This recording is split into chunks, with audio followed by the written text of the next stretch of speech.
Bonjour à tous, ici Noctis-sama, j'espère que vous allez bien. Aujourd'hui, on va parler d'un personnage devenu mythique dans Tokyo Revenger, notamment grâce ou à cause de la menace qu'il a représentée pour le Toman et plus directement pour Maeki lors de l'arc Tenjiku. Bien entendu, je veux parler d'Izana, un des antagonistes majeurs de l'œuvre, mais également un personnage qui a noué des liens de fraternité assez forts avec Shinjiro Sano, liens que l'on peut qualifier d'assez toxiques. Doté d'une puissance telle qu'on a rarement vu à ce stade de l'œuvre, Izana sera également connu pour son instabilité émotionnelle, ce qui alimentera sa jalousie contre Maeki et le déconnectera des conséquences de ses accès de violence. Dans cette vidéo, je vous propose d'explorer l'histoire du chef du gang du Tenjiku et de ses rapports avec les frères Sano. Dans cette dernière, on verra que le personnage cherchera par tous les moyens à combler son manque affectif en cherchant la relation fraternelle parfaite et impossible, ce qui le mènera d'ailleurs à sa perte. Pour commencer avec la jeunesse du personnage, on peut dire qu'Izana a connu une enfance assez mouvementée et certains événements qu'il a connus auront d'ailleurs un effet assez néfaste sur sa personnalité.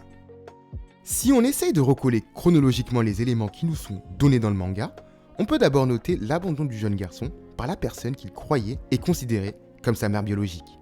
Cet acte assez dur pour Izana aura pour conséquence de le séparer d'Emma, la personne qu'il croit être sa vraie sœur biologique. Bien qu'il promettra de passer rendre visite à la jeune fille, le manga ne nous précise pas si cela est réellement arrivé, et certains éléments peuvent nous laisser penser que leur lien sera rompu après cet événement. Bref, la soi-disant mère d'Izana placera le petit garçon dans un refuge, et cela fera naître un manque affectif chez le personnage, ce qui est plutôt compréhensible. Quoi qu'il en soit, c'est assez rapidement que le jeune garçon fera la rencontre de deux personnes qui seront très chères à ses yeux. Bien entendu, je veux parler de Kakucho et de Shinjiro.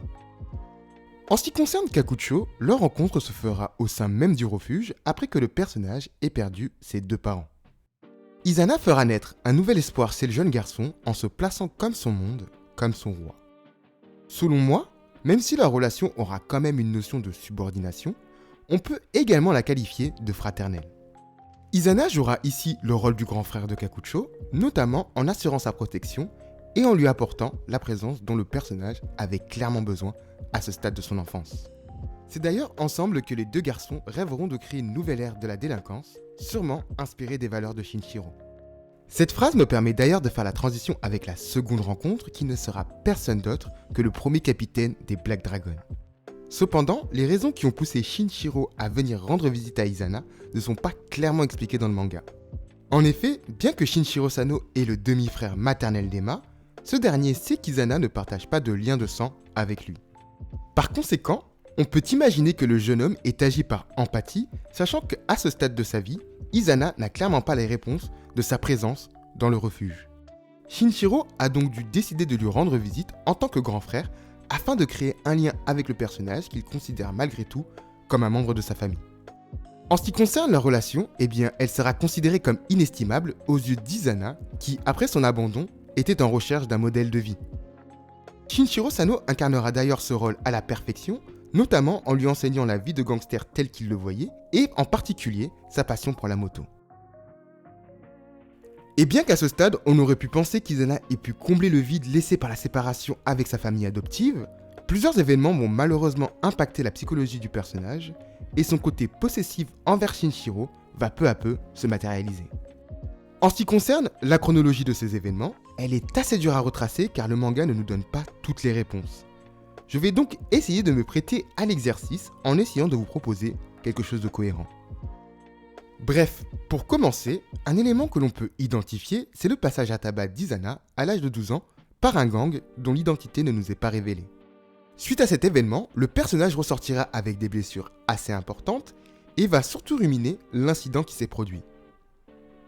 Il décidera alors d'éclater tous les membres du gang et en particulier le leader. C'est à ce moment précis qu'Izana démontrera son côté excessif puisqu'il poussera le garçon au suicide en persécutant ses proches et sa famille et en lui indiquant qu'il continuera tant que ce dernier vivra. Selon moi, cet événement a sûrement été le déclencheur de quelque chose qui sommeillait au sein du personnage et dont son abandon porte également sa part de responsabilité. D'ailleurs, cela nous est vaguement précisé, mais on apprendra qu'après cet événement, Izana finira pour la première fois en détention juvénile, et c'est sûrement à cause de ce qu'il a commis. Bref, Quelque temps après ce passage, Izana sortira de détention, même si on ne sait pas s'il s'est évadé ou bien s'il a été libéré. Et c'est lors d'une balade à moto qu'il apprendra le souhait de Shinjiro de confier les rênes du Black Dragon à Mikey. Cette annonce, survenue après qu'il ait confessé son désir de devenir le capitaine de ce même gang, sera ressentie comme un coup de massue pour le personnage, ce qui fera naître sa jalousie envers Mikey qui évoluera au fur et à mesure des années. On apprendra d'ailleurs dans les lettres qu'il adresse à Shinjiro son aversion pour le capitaine du Toman et le fait qu'il ne souhaite pas que le jeune homme parle de lui. Également, ce que l'on peut déduire, c'est que c'est cet événement qui ravivera sa quête de réponse concernant sa séparation de sa famille. Et c'est après sa sortie de détention que le jeune homme ira à la rencontre de la mère d'Emma afin d'obtenir le fin mot de cette histoire. Izana apprendra alors qu'aucun lien de sang l'unit à la jeune femme et par extension à Emma, à Shinjiro et à Mikey, ce qui bouleversera complètement le personnage. Et on peut facilement en déduire que c'est après avoir confronté Shinjiro Sano que ce dernier décidera finalement de le laisser prendre la tête des Black Dragons. Une décision qui pourrait avoir comme objectif de prouver son attachement envers le personnage, mais également un moyen d'atténuer sa douleur. Cependant, ce que l'on peut imaginer, c'est que la révélation de la mère d'Emma a dû sûrement avoir un effet assez négatif sur la jalousie qu'éprouvait Izana envers Mikey, et cette absence de lien de sang entre les deux personnages est sûrement l'élément qui a permis l'explosion de la jalousie d'Izana, en vue du lien qui unit le capitaine du Toman à Shinjiro. C'est donc à cause de ces éléments et de son côté excessif qu'Izana changera complètement la philosophie du gang en y intégrant de nombreux actes criminels comme le vol, l'extorsion et les agressions. Ce changement de cap peut être d'ailleurs interprété comme la libération de son côté excessif perçu après son passage à tabac. Et selon moi, c'est en constatant le nouvel air désastreux insufflé par Izana allié avec son nouvel objectif de s'en prendre à Mikey que Shinjiro Sano aurait décidé de quitter les Black Dragons, comme pourrait démontrer sa conversation avec Mikey juste avant la création du Toman. Quelque chose que l'on peut également déduire, c'est que c'est suite à la décision de l'ancien chef des Black Dragons que Izana aurait décidé de se retourner à son tour de sa place de leader afin de laisser Madarame prendre sa place. Malgré cette décision, ce dernier restera tout de même proche du gang, ce qui permettra à sa volonté de perdurer à travers le 9e capitaine des Black Dragons. Les éléments sont un peu flous après ce passage, mais quoi qu'il en soit, on apprendra dans le manga qu'Izana finira de nouveau en détention après ces événements. C'est d'ailleurs durant son nouveau séjour que ce dernier fera la connaissance de Mucho, Mochi et des frères Eitani, et prendra la tête de la génération S62. Ce gang se matérialisera quelque temps après leur sortie de détention et sera connu pour mener des actions criminelles à l'image de la 8e génération des Black Dragons. Cependant, on apprendra dans le manga qu'Izana finira par se retirer de son rôle de leader après avoir appris la mort de Shinjiro. Et c'est plongé dans une intense dépression que ce dernier fera la rencontre de Kisaki, venu le débusquer dans le but de prendre sa revanche sur le Toman. Étant le fin calculateur que l'on connaît, il réussira à convaincre l'ancien capitaine des Black Dragons de se joindre à lui afin de détruire la psychologie de Mikey. Kisaki sera également la personne qui insufflera l'idée de remodeler le capitaine du Toman en parfait petit frère pour Izana, afin de remplacer le lien qu'il entretenait avec Shinjiro et bien plus encore. Et c'est ainsi qu'est né le Tenjiku, dont l'objectif était de détruire tout ce qui était cher aux yeux de Mikey, afin qu'il puisse sombrer librement dans les ténèbres. Kakucho, ayant constaté les idées sombres et le manipulateur qu'était Izana, sera le seul à tenter de sauver son roi et ira jusqu'à demander l'aide de Takemichi, comme on a pu le voir au début de l'arc. Et c'est malgré ces tentatives que le plan déroulé par Kisaki mènera tout de même les deux gangs à s'affronter lors de la bataille du Kanto. Mais avant, ce que l'on peut noter, c'est que la nouvelle volonté d'Izana mêlée aux manigances de Kisaki mènera bien entendu au meurtre d'Emma, ce qui sembla ne pas perturber une seconde le chef du Tenjiku.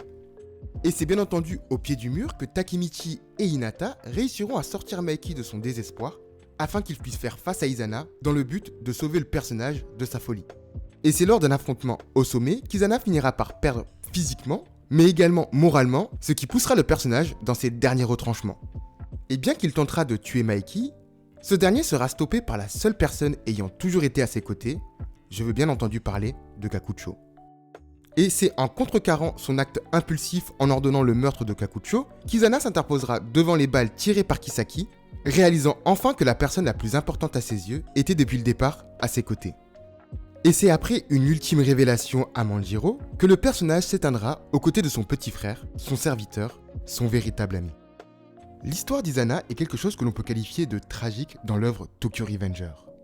En effet, ses blessures du passé liées à un tempérament plutôt abusif l'ont poussé dans une quête incessante à trouver le grand frère parfait, ce qui l'a mené à une fin plutôt tragique.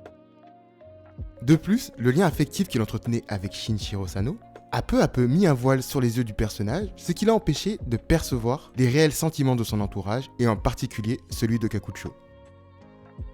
L'ami d'enfance de Takemichi aura passé l'intégralité de la vie d'Izana à essayer de lui démontrer son affection, bien que le manga nous ait montré peu d'images à ce sujet, et c'est malheureusement aux portes de la mort qu'Izana a réalisé que le frère qu'il cherchait toutes ces années se trouvait à ses côtés.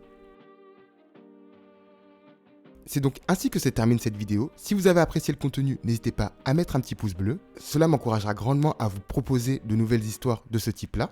D'ailleurs, j'aimerais couvrir l'histoire d'autres personnages dans d'autres œuvres, tels que le manga Naruto, Jujutsu Kaisen ou encore Demon Slayer.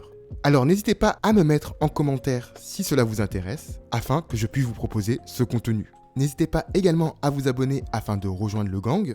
J'ai d'ailleurs de nouveaux contenus en préparation que je vous proposerai très bientôt. Donc n'hésitez pas à activer la cloche des notifications pour rester connecté. En attendant, portez-vous bien et à très bientôt.